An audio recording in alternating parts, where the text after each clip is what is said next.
Shalom Akim. First and foremost, I want to give all praises to Yahweh, Ba'ashem Yahweh Shai, Ba'ashem Hakwadash. Double honors to the apostles and elders at Great Millstone. Peace and salutations to the elect. So I just want to go into a quick lesson. And, I'll probably entitle it something to the effect of the wisdom in the law. Because as the scriptures say, which we're going to get it, the law is our wisdom, and there is high level wisdom in the law, statutes, and commandments that Yahweh Hashem Yahweh Shai gave to us. We went into it a little bit at camp. The laws just ain't in there, for no reason. There's a reason why the Most High told us to do, the things that he told us to do, and each law has a benefit, There's a scientific, if you will, explanation behind, why you should implement these things, which the word science, just goes back to the Latin word science, which means knowledge,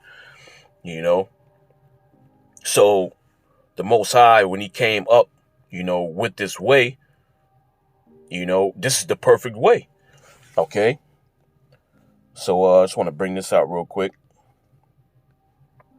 This is Deuteronomy 4:5. It says, "Behold, I have taught you statutes and judgments, even as the Lord, Yahweh Hashem Yahweh Shai, my power, commanded me, that ye should do so in the land whither ye go to possess it.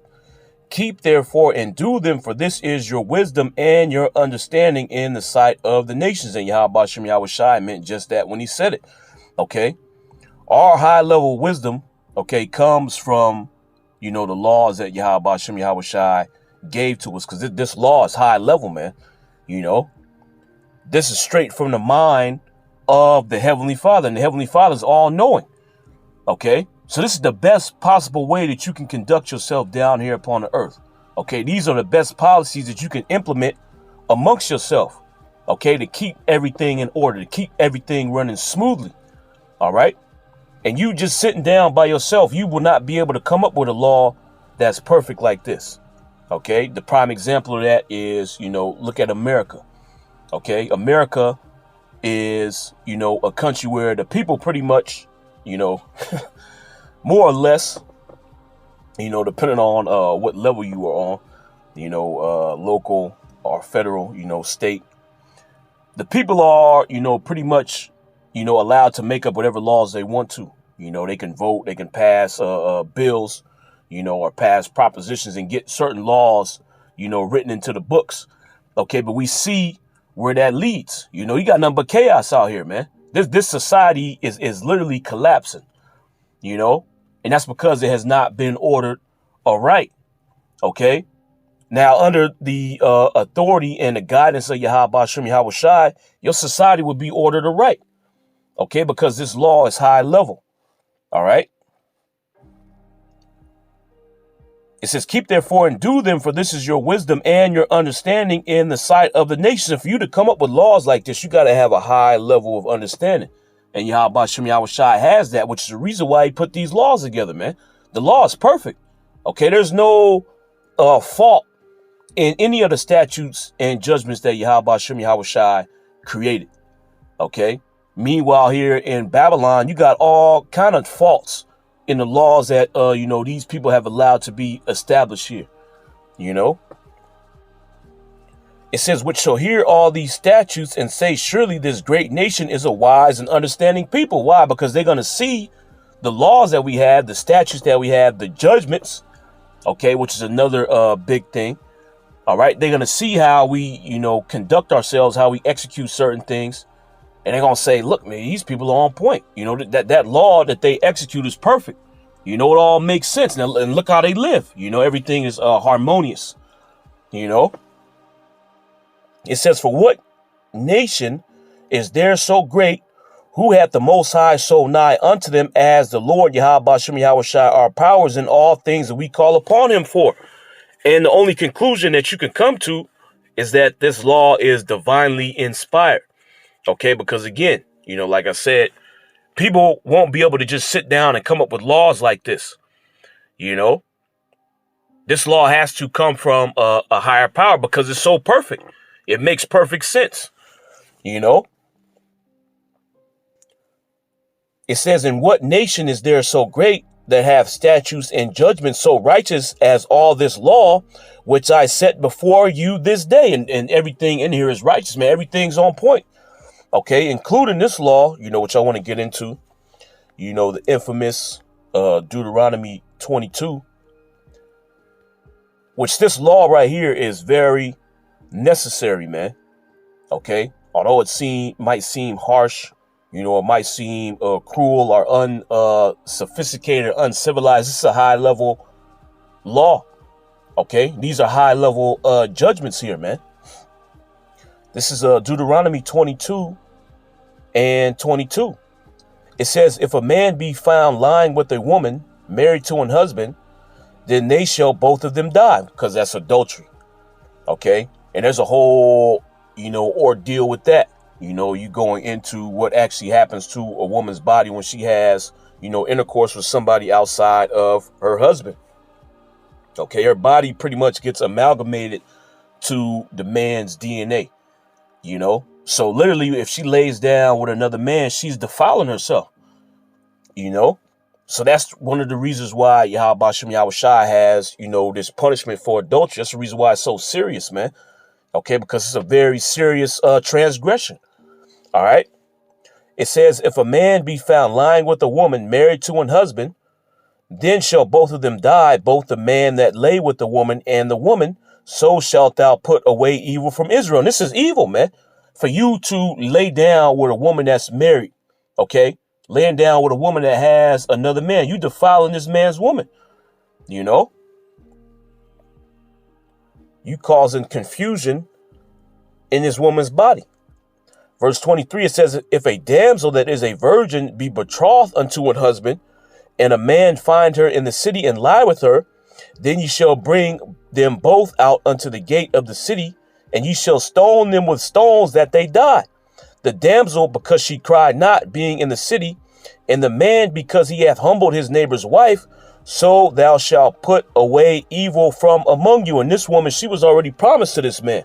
Okay, the man already paid the dowry. Okay, the only thing that needed to happen was the marriage needed to be consummated, which would have happened in the future. This man said, to hell with that. I'm going to lay down with her anyway. Okay, so that's the reason why he gets put to death. The woman gets put to death because she was with it. The reason why she didn't cry is because she was on board with this. So she was complicit. It's adultery. Verse 25, it says, but if a man find a betrothed damsel in the field, and the man force her and lie with her, then the man only that lay with her shall die.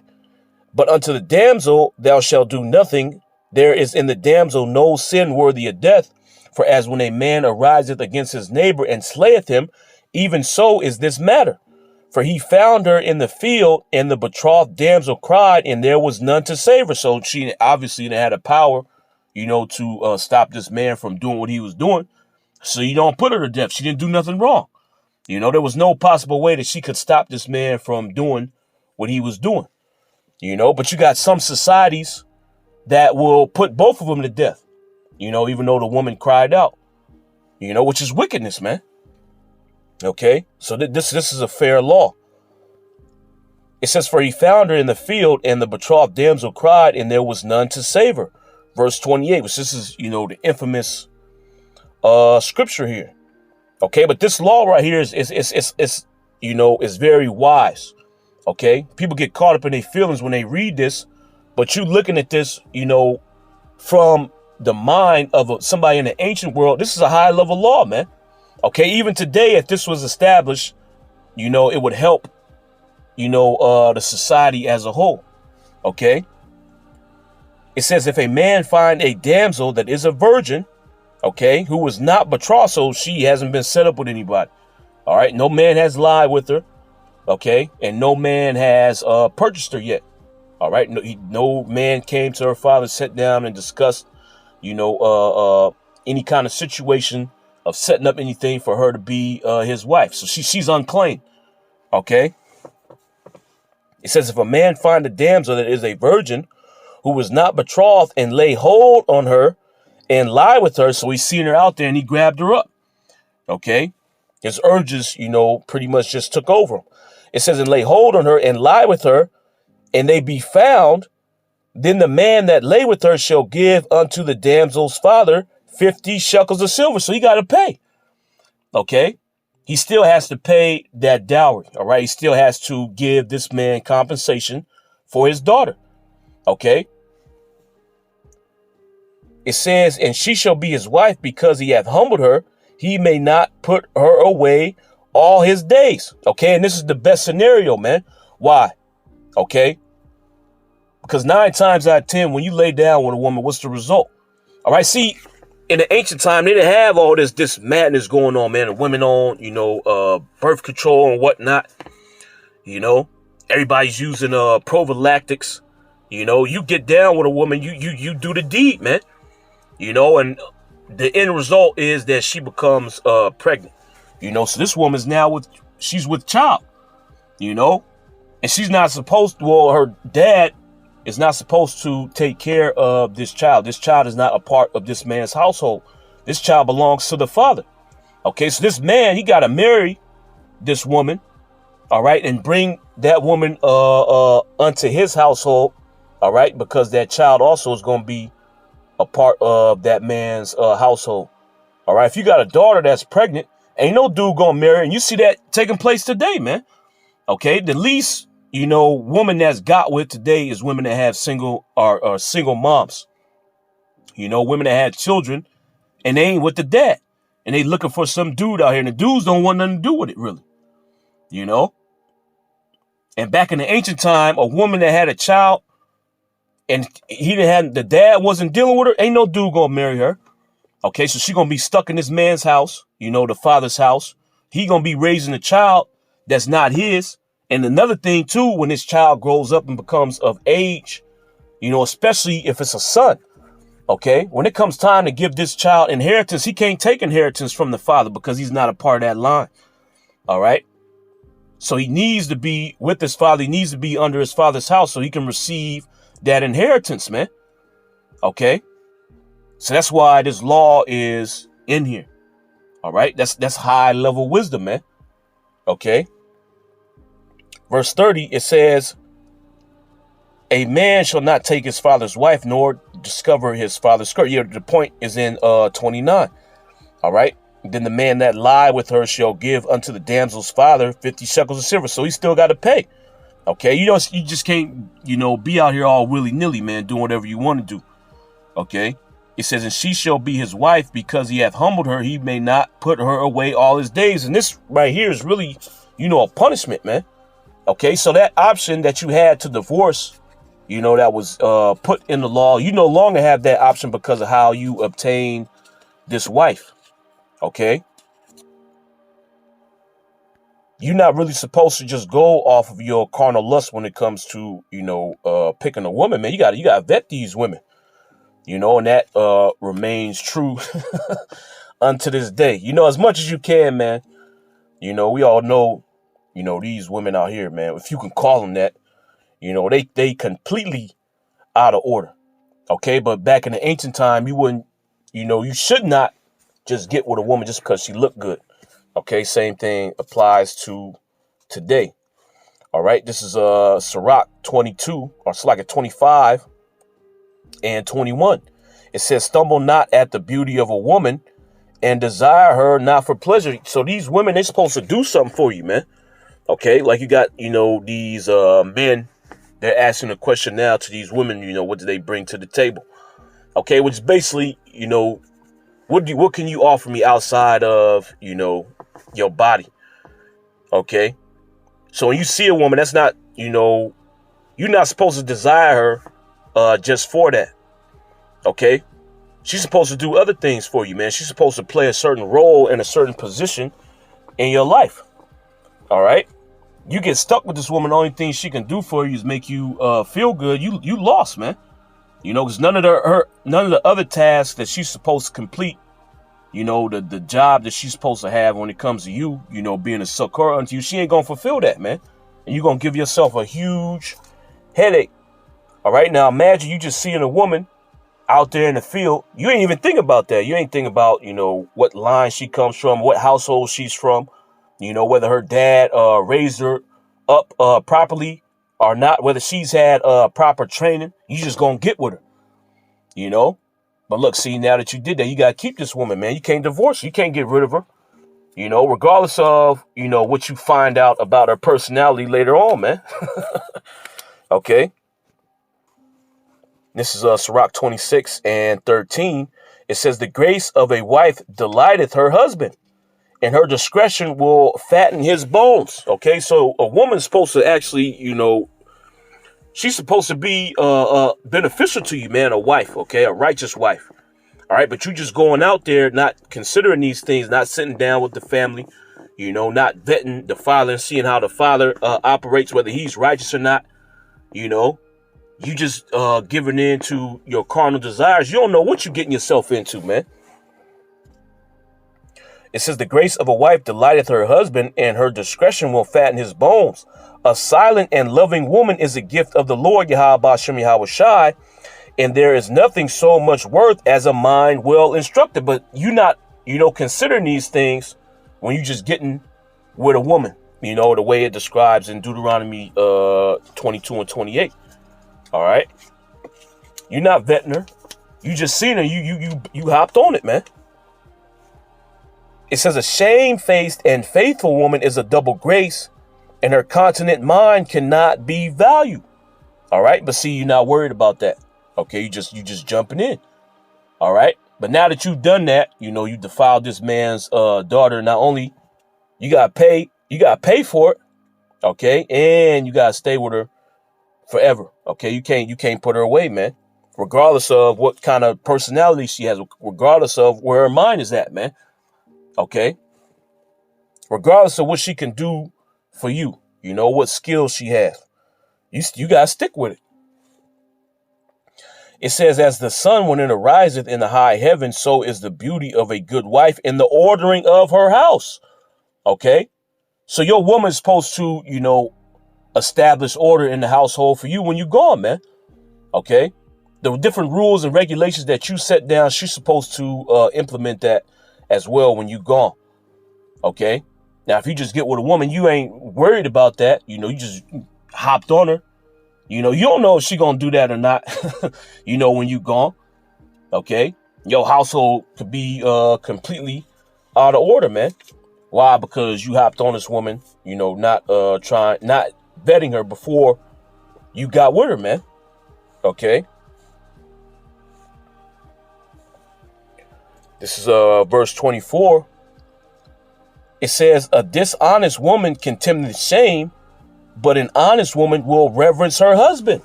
Okay. But before you find out whether she is going to reverence you or not, you have to see how the family dynamic is, you know. But you didn't worry about that, or didn't even, you know, find that out because you just hopped on her. A shameless woman shall be counted as a dog, but she that is shamefaced will fear the Lord, Yahweh Bashem Yahweh Shai.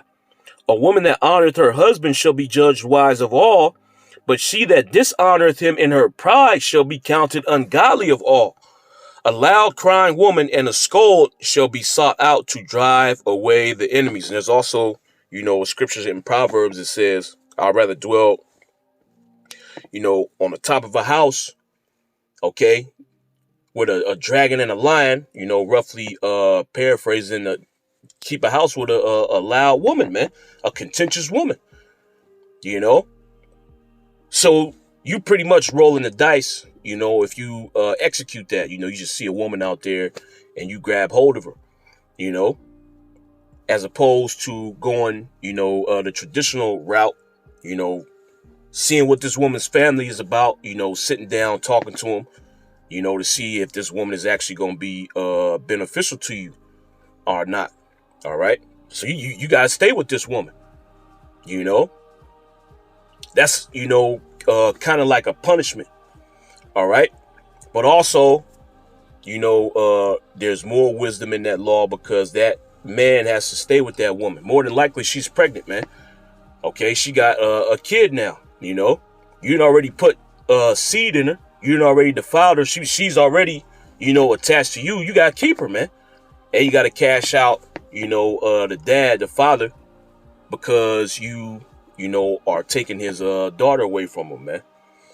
So I just want to go into that. Yahweh Bashim Yahweh Shai willing. It was edifying. I want to give all praises to Yahweh, Bahashim Yahweh Shai, Bashim HaKadash. Double honors to the apostles and elders at Great Millstone. Shalom.